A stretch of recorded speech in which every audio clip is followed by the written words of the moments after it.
Hey everyone, Mediocrity4 here, and today we have a very different video planned. So there's this thing called the OZCARS. I don't know if I'm pronouncing that right. It was set up by Kellixon, hope I'm pronouncing that right, and Murder of Birds as basically a RWBY fandom equivalent to the Oscars with their own awards and stuff. I was going to actually do a reaction to it because I thought it would be fun. It would be really good content for you guys to see my thoughts and stuff on their video. Thing is, it's like 100 minutes long, and I just don't have the time to react and edit something of that length by myself. So doing this instead, I looked up the winners. I have them all pulled up on my phone here. And I'm just gonna go category by category and give my thoughts. But before I do that, hit the like button, comment who you think should have won all of the awards and stuff, and what you think of more videos like this, where I just comment on other people's content. No, that's technically what I do anyway, but usually the content I'm commenting on is something that makes a lot of money, like RWBY or One Piece. Spoiler for the next video, by the way.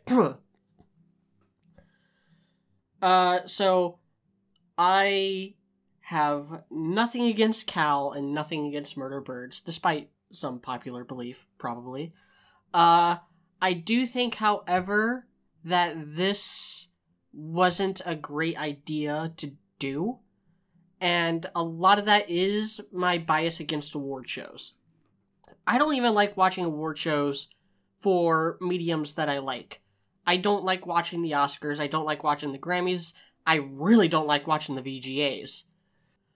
And this is that. It's a lot like that, minus the political posturing, I would hope, at least. But it's about RWBY, and not the biggest fan of RWBY. I think it's okay most of the time. Not a super, big... I would not die for this show. It's trash a lot of times, but it's a fun kind of trash, which, makes it even odder that it would even have people that would want to do this. And if they had fun making the video, all the power to them. I just can't. I got other things I'm wanting to do with my channel. So first up is best character design, and a theme of this video is going to be why. Because if this is something that they had fun doing, they should think about doing it every year, for every volume, because this is definitely strictly Volume 7 stuff. This isn't RWBY as a whole. And so I would want them to really pick categories that they can bring back every year. I don't think this is one of them. Volume 7 had a bunch of new character designs because everyone got new outfits. But are we even going to have new characters in Volume 8? We don't know. So I really don't think this is a good category. It's certainly not a good category to lead off. But the winner is Penny. I don't know what else was nominated. I probably would have went with Ironwood, or maybe like Watts or someone. I've said this before. I don't like any of the Volume 7 designs, character-wise. I think Blake's is an improvement, but it's still garbage because her Volume 4 through 6 outfit's the worst outfit in the entire series. And I think everyone else's new outfit is a downgrade from what they were. And that extends to Penny. This is not as good as her original Volume 1 design. And it takes inspiration from a lot of fan art that Dishwasher did. And it's very floaty. And there's a lot I didn't end up liking about Penny. And I didn't realize how much I didn't like it until I saw that people were loving it for some reason. I guess I was kind of ambivalent to a lot of it, and then, hearing people be like, oh my god, she deserves all these awards. It's just like, no, she doesn't. So, next category is Best Song. This is a good category, but if they're going to have this category, and Callum Murder, if you're watching this is just my advice, as someone who has watched way too many award shows and got really sick of them. If you're going to have this be a category, wait until we have the soundtrack. Because we do not have full versions of any of these songs. And the only song that we're really able to listen to in isolation is the Volume 7 opening. Which I think it's called, like, Trust Love or something. It's what I voted for. The winner was Hero by Caleb Hyles, which strikes me as just the pitfall of having it be a popularity contest. I do not like this song. I think it's okay. And I made that clear in my discussion video where I talked about that episode. This song only won because of Caleb Hyles. Now, I'm not saying it's only good because of Caleb Hyles. I'm saying it's only popular because of Caleb Hyles. Caleb Hyles is a very popular YouTuber. Everyone who voted for this probably only voted for it because, like, oh my god, it's Caleb Hyles. You know, it's someone other than Casey Lee Williams. You know, it stands out against the crowd like that. Absent any qualities it may or may not have. That's just another reason why I think you should wait for the soundtrack. We should wait for the full songs. We should see how the songs really stack up in a vacuum and see which one is actually the best. Because another thing that this leads to is that scene. The association. Another reason why this won over everyone else, and I'm willing to bet it won by quite a large margin. Mostly due to Caleb Hyles, but also partially due to the fact that it was paired with one of the best scenes in the best episode in the volume. So, it's not winning by its own merits at all. It's winning because we don't have it in isolation. We don't have it as part of a soundtrack. We have it as part of an episode. And then it also has, like, the unique qualifiers with Caleb Hyles and stuff. The next category is Best Fight. Ironwood versus Watts got robbed. I made a video recently. It was actually my most recent RWBY video where I talked about the RWBY versus Aesop's fight, and I liked it. I liked it a lot. I thought it was just fine. You know, I didn't see any, you know, glaring problems as far as scaling and stuff goes. It was nowhere near the best fight in the volume. It probably wasn't, from an action standpoint, it wasn't even the best fight in that episode.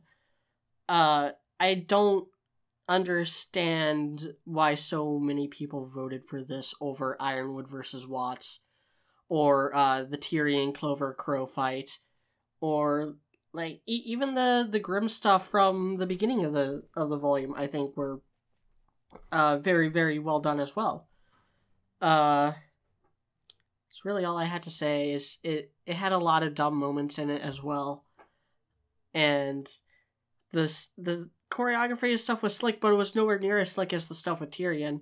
The cinematography was okay, but it was nowhere near as good as the cinematography in the Ironwood fight. So I don't understand why people voted for this fight in particular. Next is Best Grim. Best Grim is another category that needs to get nixed if you're going to bring this back every year. Because we don't have all that many new Grim in each volume. Take Volume 5 for example. I think the only Grim that was introduced in Volume 5 was the Lancers. You want categories that you can bring back every single year. Otherwise, it makes it look like you're just padding out the categories in order to make sure everyone gets an award. Which doesn't happen when you're doing a popularity contest. Like, the Grammys can kind of get away with making up new categories because music is so defined by genre, and genre isn't actually a thing. And so they keep chopping it up in little bits to make sure everyone gets an award and feels happy about themselves, or at least everyone gets nominated. But they're able to get away with that because they vote on the winners themselves. You know, the Academy of Music or whatever votes on the nominees, and then they vote on the winners, and they're able to kind of suss things out from there. When you keep dicing up these categories and splitting these hairs, and then letting people vote on them, you're going to inevitably get situations exactly like we have later on with a different set of categories, where one thing just mops the floor. But back to the Grimm. The only new Grimm we had in this volume were the Centipede Grimm, the Sabers, the Whale, and you could probably count the Frostus Gigas, even though it's just another variation of the Geist. And then same thing with the Goliath, the Super Goliath or whatever, is just a variation on the Goliath that was introduced in Volume 2. I think the Whale looks goofy. Maybe it'll be awesome in Volume 8, but in Volume 7 it just floats. That's all it does, and it looks goofy doing it. So next category is Best Semblance. Another category that needs to be nixed if you're going to do it, because semblances they oftentimes don't matter. This one at least does. You know, Marrow probably deserved to win this. I don't know who else was nominated. I would hope that they kept it at semblances that were introduced in Volume 7. So, so you had Marrow semblance, all the Aesop semblances, and then also Tyrion's Death Touch and Robin's Truth Serum thing. Of those, Marrow did deserve to win. Best New Semblance would probably be a better category, or a better name for this category, if you guys want to bring it back. Otherwise, this is one that just, I think it'd be better off on the cutting room floor. Because you're always going to have a situation where you're like, oh, the new semblances are... Gonna go back to Volume 5 here. Oh, the semblances are, portals or the ability to not feel pain. Those are the only new semblances we had in Volume 5. Which one is more impressive? Know what I mean? Oh, and we also had John's Aura Boost, I guess, in Volume 5 as well. Would have been nominated. But you kind of get my meaning. Like, Harriet's is just another speed semblance. Elm only, roots herself. Vine has tentacle arms. Marrow can slow down objects. Which one of those is more impressive? Just an easy win. Next is Best Shipping Scene. I get that shipping is really big in RWBY, and I've done so many videos defending it, but I don't like this category. I especially don't like it for this volume, because a lot of the shipping scenes were very, very forced and very, very over the top and very, very stupid. Looking at you, every single scene with Blake and Yang together, which is every single scene with Blake or Yang. The Renorakis one, yes, that was a really big moment that deserved to win. And with the caveat that this category exists and that, you had the nominees that you had, this is the only one that should even come close to winning, because it's the only one that was, not incredibly stupid. So, yeah. Next category, Best Aesops. Why is this an award? I say that from the bottom of my black hole heart. Why is this even an award? Best Aesops? Really? You're splitting hairs.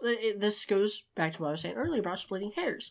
It wasn't good enough for them to just have Best New Character and then pick, the 4 interesting members of Aesops and then throw Robin in there for good measure. No, they had to have the 5 members of Aesops be their own category because they wanted to give an Aesop's member an award while also giving an award to Robin. Spoiler for later, I guess. And it's really silly. You need to make these awards be something that you could potentially bring back next year. And I would like to see more of this because it's unique content. I wouldn't be doing this video if I didn't think that there was merit in this award thing and merit in this kind of content within the RWBY community. It's very positive, it's very uplifting, it's somewhat unifying while also letting people talk about their opinions and disagreements and debates and arguments and stuff like that in a very positive and fun way. I'm having a lot of fun right now doing this video. But you need to really think about the future. You need to think about next year. You need to think about Volume 8. You're not going to have new Aesops in Volume 8. I don't see the purpose of this award. And of course Marrow won it. He's the only one who's interesting at all. Like, Clover is a bland milquetoast protagonist lead. And the other Aesops are, Elm and Vine at least, are really lacking in the personality department. And then you have Harriet, who is very cliche, aggressive, like, competitive person who kind of pairs off with RWBY a couple times, and then they don't have a lot of plot relevance. They're kind of lame, actually.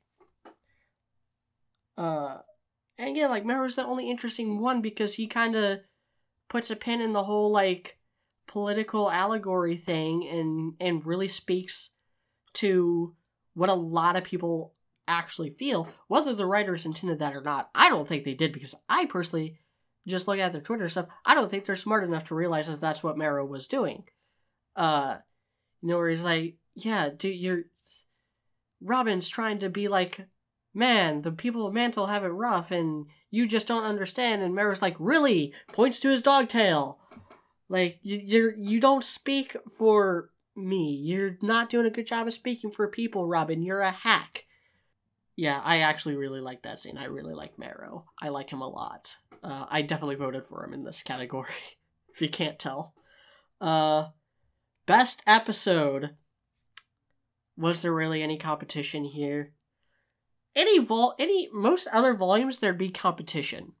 Volume 6, you had the first episode, the first 2 episodes, the stuff with the apathy, and then the Blake and Yang versus Adam episode.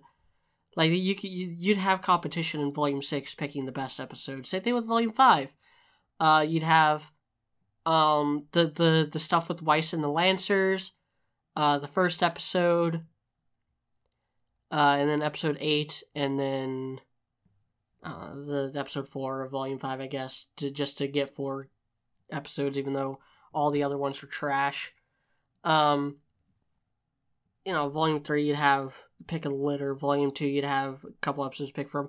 Volume 7, even though I don't think any of the episodes were terrible, there was really only one episode that stood out heads and shoulders above the rest, and it's what won, thankfully. Volume 7, Episode 11, Gravity, arguably the best episode in the entire series, let alone Volume 7. I have no complaints there. This is a category that you can absolutely bring. This is more of this type of category, and as well as the best fight. I didn't agree with the winner of best fight, but best fight for RWBY, that is a category that needs to exist. As well as some of the character-specific ones we'll get into later. Those categories need to exist. This next one does not. Best Additional Vocalist. Of course, it's Caleb Hyles. And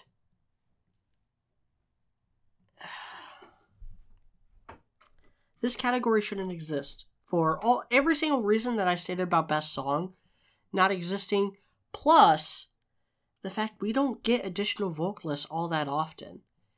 And even with this, I don't think this should have even been nominated. It should, if you're going to have Best Song as a category, yes, it should have been nominated for that because it was a song and it was a memorable one, yada, yada, yada. But does Caleb Hyles even count as an additional vocalist? He's the only vocalist on that song. Like, he's not doing backup. He is the main lead. That's like if you were to, you know, go into the Oscars, the actual Oscars. That's like if you were to nominate... Who won Best Actor this year? Joaquin Phoenix. If you were to have Joaquin Phoenix as the Joker nominated for Best Supporting Actor instead of Best Lead Actor, that's kind of what you're doing with nominating Caleb Howes for this, and what you're doing by even having this category, because what were the other options? The different vocalists that were on the song that played during RWBY versus Aesop's? Maybe they just really wanted to have an even number of categories with, I think there's 20 categories. I don't have them numbered on my phone. So maybe they were really just stretching and brainstorming to do that. And this was just an idea that they had, and they stuck with it because, I mean, no harm, no foul, to be fair.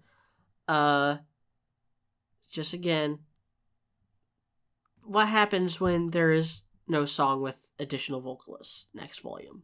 We just don't know. We know there's going to be a fight scene. We know there's going to be new characters. We know there's going to be episodes. We know that there are going to be actors giving performances. We don't know what the soundtrack is going to be like for Volume 8. And with that, we go into the actor and character stuff. Now, I really like that they separated the actors from the characters.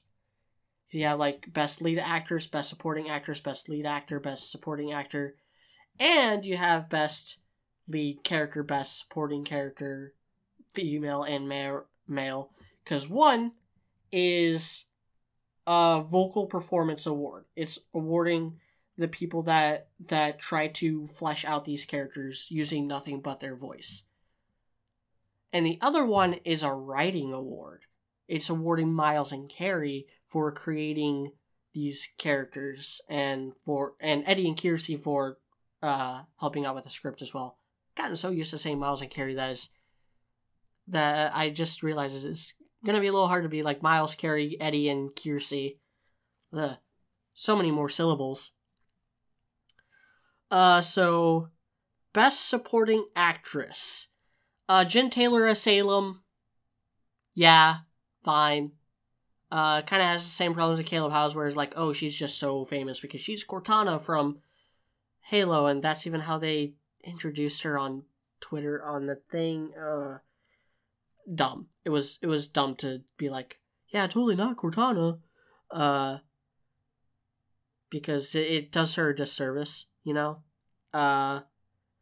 Yeah, she's only in, like, the one scene, and it was a really good scene. I really liked it. I was, like, getting all giddy and stuff with it.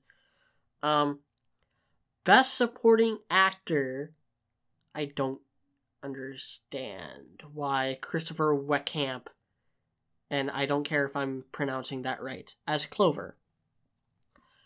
I said this before, Clover is a very milquetoast, boring lead.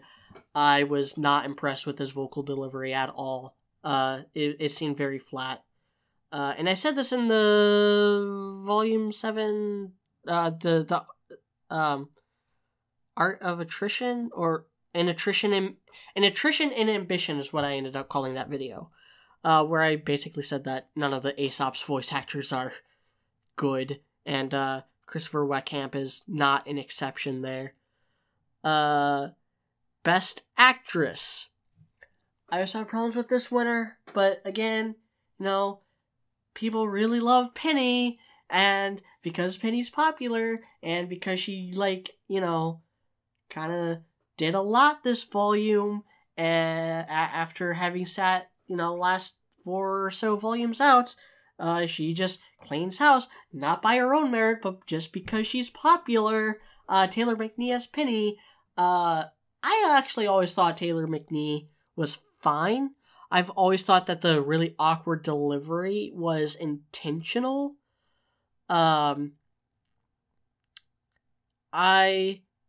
think there were much, much better actresses in this volume. I think Lindsay Jones and Kara Eberly were both better than Taylor McNee. I think Jessica Negri, I don't remember if she was lead or support. I know she's like a lead character, but she was a supporting character for Volume 7. I think they all did better than Taylor McNee. Taylor McNee was very middle of the road. Like, she didn't know whether she should go more robotic or try to put more emotion into it, and it ended up being very half measured. Like her one line, like, it gives me personal feelings. Like, that's how a 5-year-old would read that line, and maybe that's the point. Maybe that's a good thing, but it's not an engaging or enjoyable thing. Certainly not to the same level as a lot of Weiss's dialogue, or Jessica Negri's, like, I refuse to starve line. So yeah. Best actor, Jason Rose's Ironwood. Easy win for him. This is one that he deserves the popularity he's gotten, whereas I don't think Penny does. As I said in my Volume 7 review, he adds so much pathos to Ironwood that I just did not think we were ever going to get, and it's so good, and he's such a great character. And such a great performance. There's so many emotional beats that Jason Rose has to hit, and he nails every single one of them. Best vocal job, not just of this volume, but of the entire show. With that, we go into the character awards.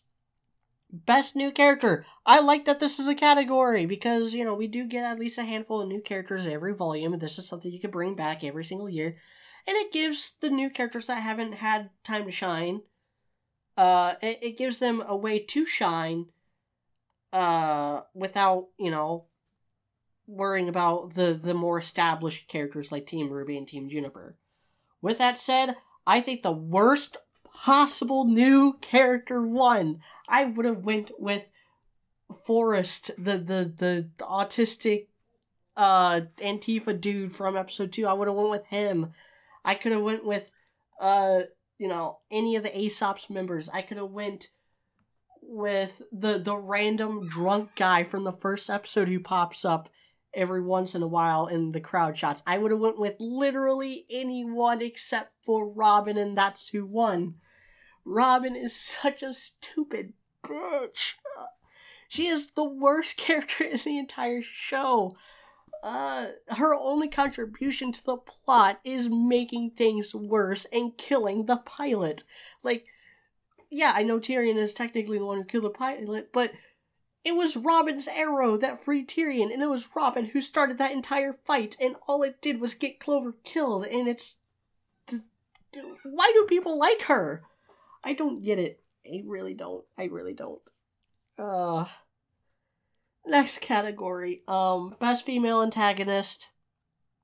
I probably would have went... Again, I think they should combine... I love that there's a best antagonist award because villains are often hated. I think they should combine the two, though. Because for female antagonists, we got Salem, Cinder, and Neo. And then in male antagonists, we really only have Watts and Tyrion. Combine those and we have 5, which is standard issue for award shows to have 5 nominees. So, again, if you're Cal, Murder, if you're listening to this, if you want to do this again, my advice, have a best antagonist award. Don't genderify. Don't separate it based on gender. But with that said, with those caveats, Neo did kind of clean house, and she is the one who definitely got the most done. She got the Relic of Knowledge, which is more than the villains had been able to accomplish since Volume 3. And best male antagonist, Tyrion. I would have been perfectly fine with Watts winning. I think Watts had the best plan. He had the best fight. He had a really strong personality as well. Tyrion was just a joy, though. He was so fun to watch in his craziness. And his fights were always... his fights have always been the best in the post-Monty era.